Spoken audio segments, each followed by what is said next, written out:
إن الحمد لله نحمده ونستعينه ونستغفره ونعوذ بالله من شرور أنفسنا ومن سيئات أعمالنا من يهده الله فلا مضل له ومن يضلله فلا هادي له وأشهد أن لا إله إلا الله وحده لا شريك له وأشهد أن محمدا عبده ورسوله عباد الله أوصيكم ونفسي بتقوى الله فقد فاز المتقون. يقول الله تبارك وتعالى في محكم تنزيله: يا أيها الذين آمنوا اتقوا الله حق تقاته ولا تموتن إلا وأنتم مسلمون. ويقول أيضا: يا أيها الذين آمنوا اتقوا الله وقولوا قولا سديدا يصلح لكم أعمالكم ويغفر لكم ذنوبكم ومن يطع الله ورسوله فقد فاز فوزا عظيما. Respected brothers, I wish to begin by reminding you to fear Allah and be God conscious, because in the fear and consciousness of Allah there is success. There are a number of reasons why we need to be God conscious, and in this sense, I'd like to remind you of the principle of ihsan that goes: أن تعبد الله كأنك تراه فإن لم تكن تراه فإنه يراك. And that we should be conscious of Allah. We should worship Him as if we see Him, because if we do not see Him, then He sees us.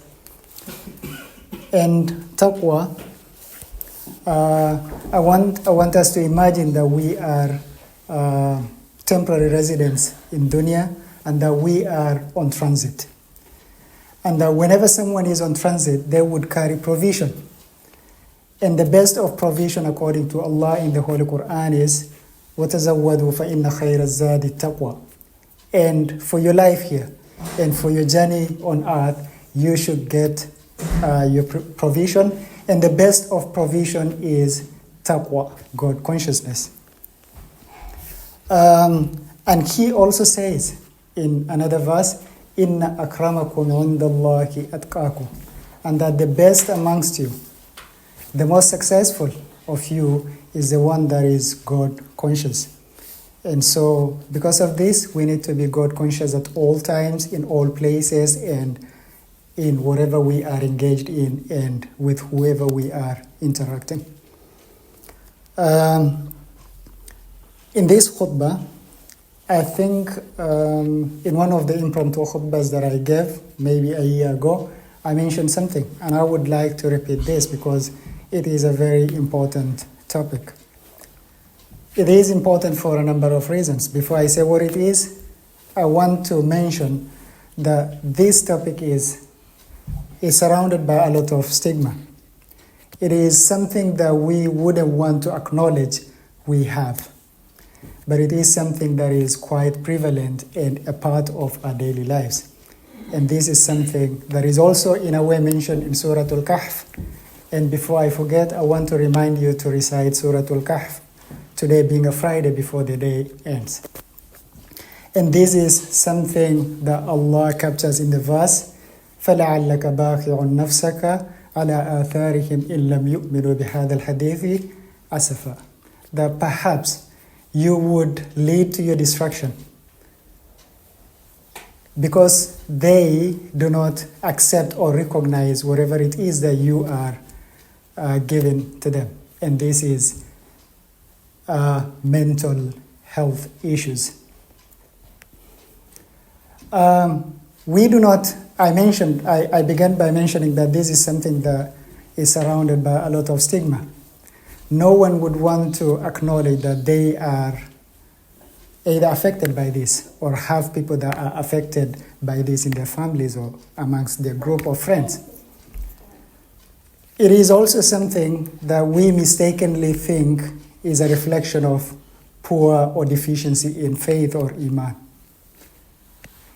And it is something that society and our cultures have programmed us into rejecting because it is a sign of inadequacy or some deficiency.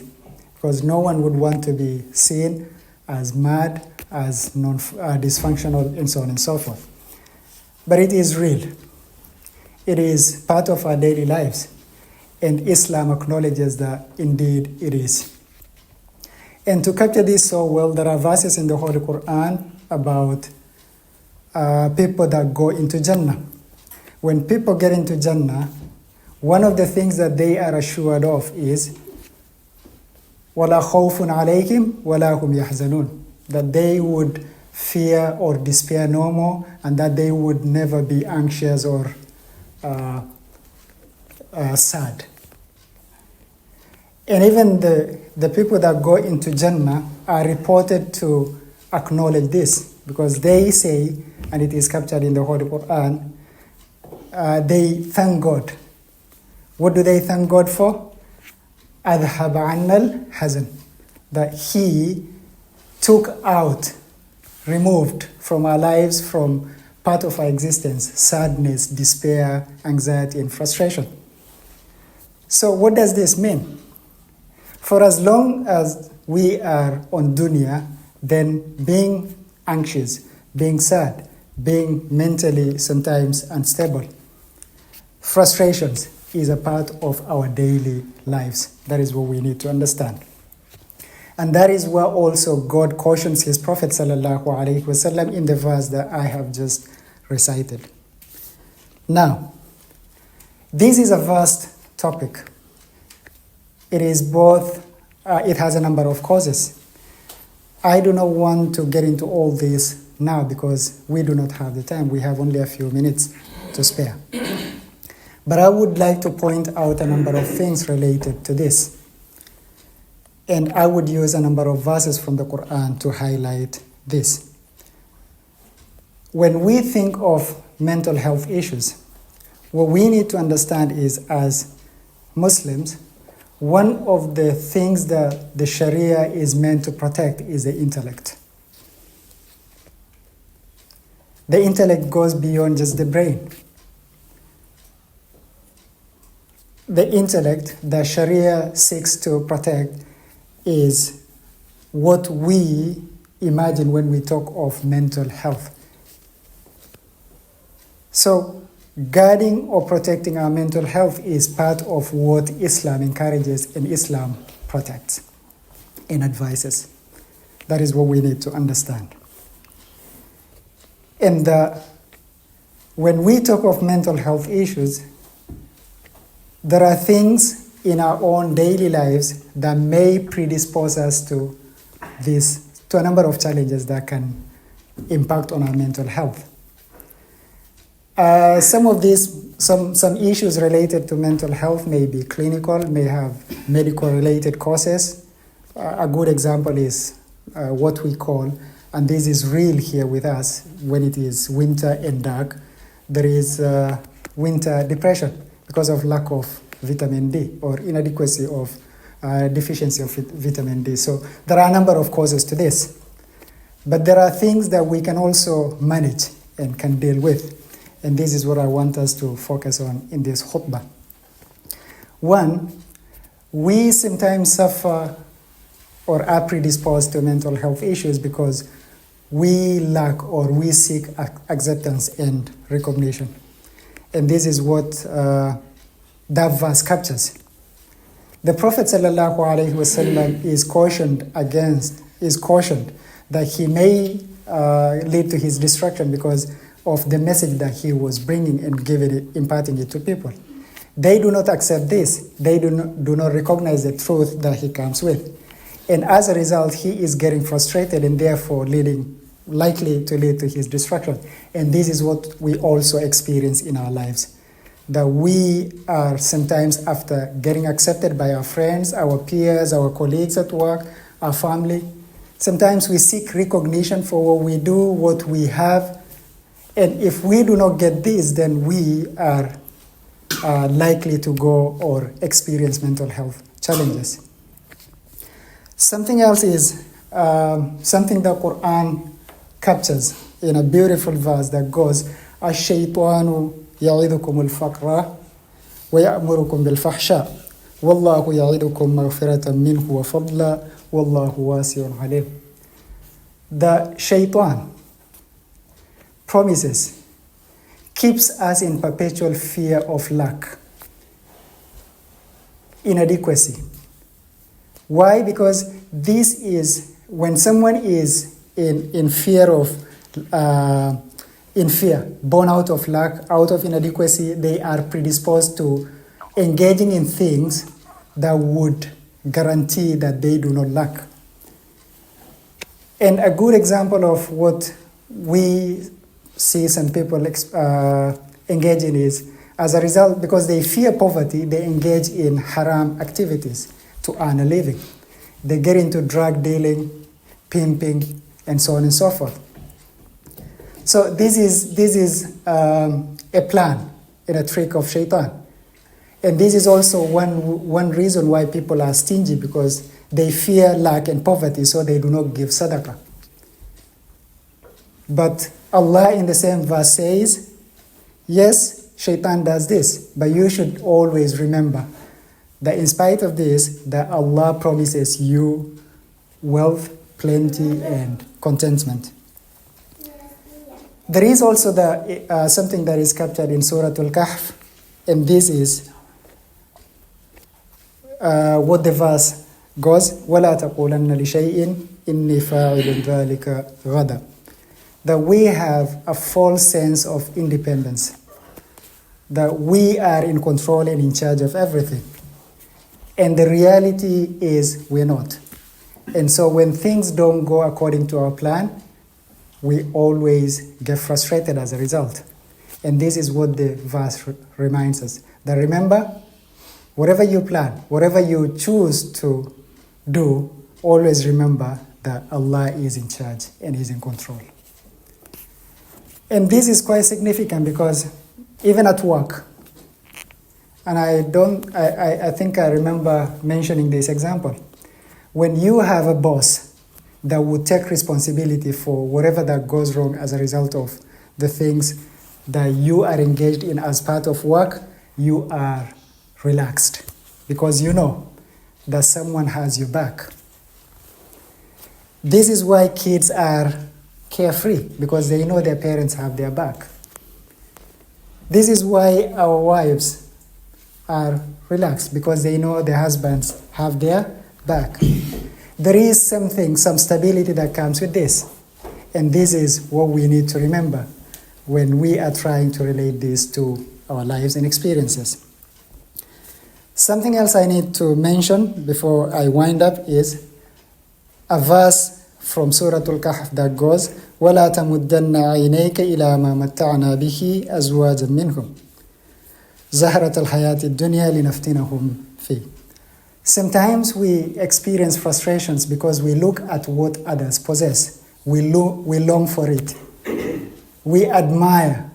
And as a result, we focus so much on our inadequacies, our lack, that we forget the blessings that we already possess. So we get frustrated, we get anxious, we suffer mental health challenges. And this is what Allah cautions the Prophet ﷺ against. That he shouldn't focus so much on what was given to others and forget that indeed, and this is what the verse ends with, وَرِزْقُ رَبِّكَ خَيْرٌ وَأَبْقَى, and the what is in store with Allah, your rizq, which is in store with Allah on the day of judgment, in Akhirah, is better and lasting and eternal. So this is another reason that leads to frustration in life and therefore predisposes us to mental health challenges. And something that this verse also captures quite beautifully is we should understand that as much as we admire and we long for and we want what others possess, what they possess is also a fitna,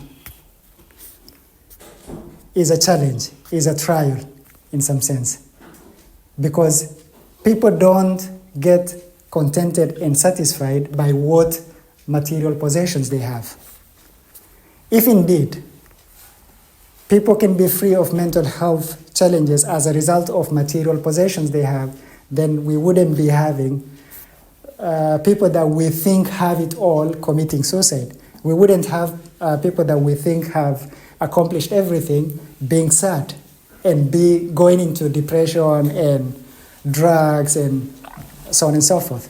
So this is also what we need to remember, that as much as we want, as much as we admire material possessions, it's never a cure for mental health challenges.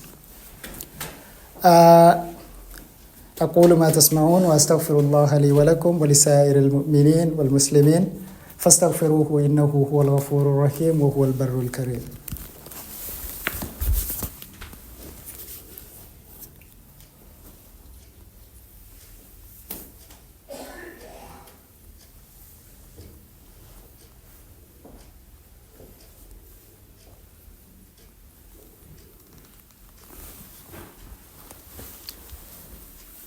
بسم الله والحمد لله والصلاة والسلام على رسول الله وبعد.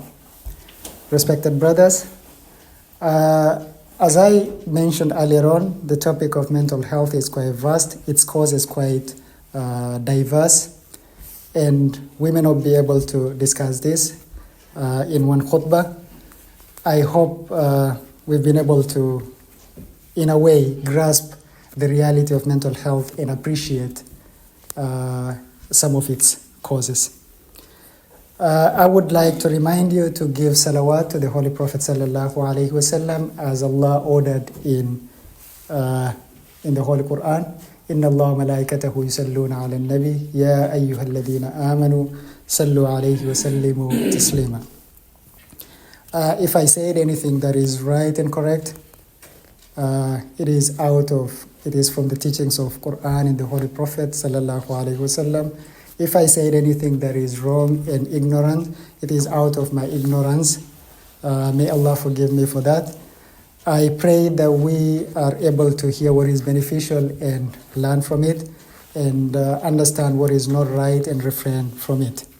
عباد الله إن الله يأمر بالعدل والإحسان وإيتاء ذي القربى وينهى عن الفحشاء والمنكر والبغي يعظكم لعلكم تذكرون اذكروا الله العظيم يذكركم واشكروه يزدكم واستغفروه يغفر لكم واتقوه يجعل لكم من أمركم مخرجا. قوموا لصلاتكم. الله أكبر الله أكبر الله أكبر الله أكبر أشهد أن لا إله إلا الله أشهد أن لا إله إلا الله أشهد أن محمدا رسول الله أشهد أن محمدا رسول الله حي على الصلاة حي على الصلاة حي على الفلاح حي على الفلاح قد قامت الصلاة قد قامت الصلاة الله أكبر الله أكبر لا إله إلا الله.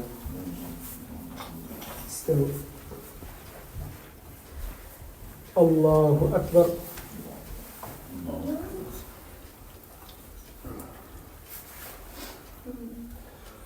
الحمد لله رب العالمين الرحمن الرحيم مالك يوم الدين إياك نعبد وإياك نستعين اهدنا الصراط المستقيم صراط الذين أنعمت عليهم غير المغضوب عليهم ولا الضالين.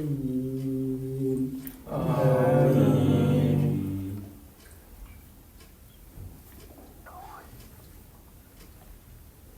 والضحى والليل إذا سجى ما ودعك ربك وما قلى وللآخرة خير لك من الأولى ولسوف يعطيك ربك فترضى ألم يجدك يتيما فآوى ووجدك ضالا فهدى ووجدك عائلا فأغنى فأما اليتيم فلا تقهر وأما السائل فلا تنهر وأما بنعمة ربك فحدث.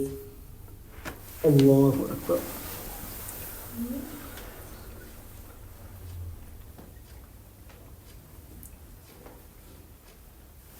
سمع الله لمن حمده.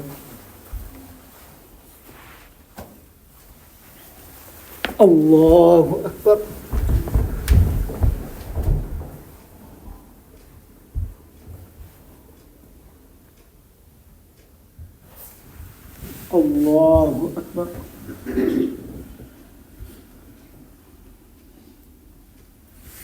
الله أكبر.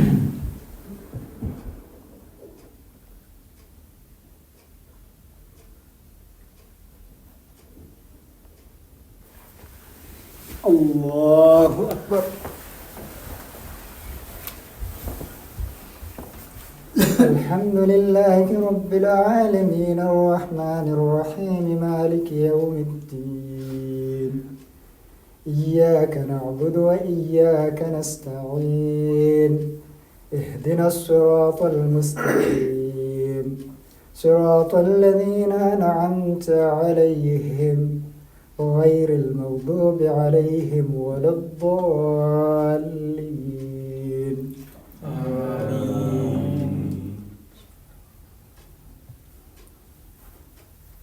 لإيلاف قريش إيلافهم رحلة الشتاء والصيف فليعبدوا رب هذا البيت الذي أطعمكم من جوع وآمنكم من خوف. الله أكبر.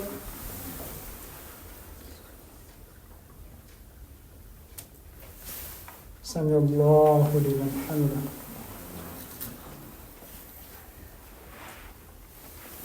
الله أكبر.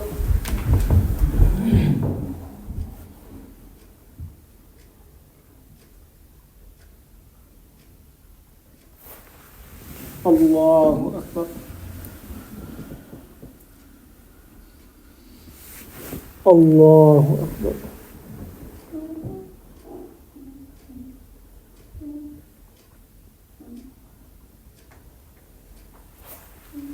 الله أكبر.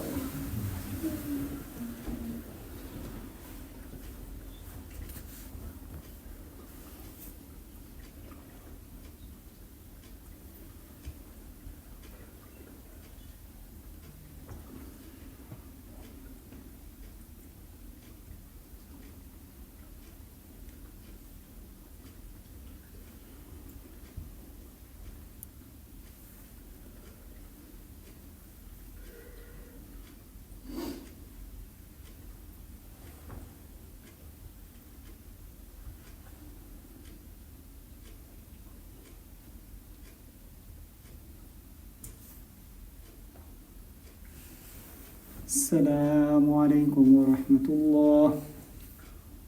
السلام عليكم ورحمة الله.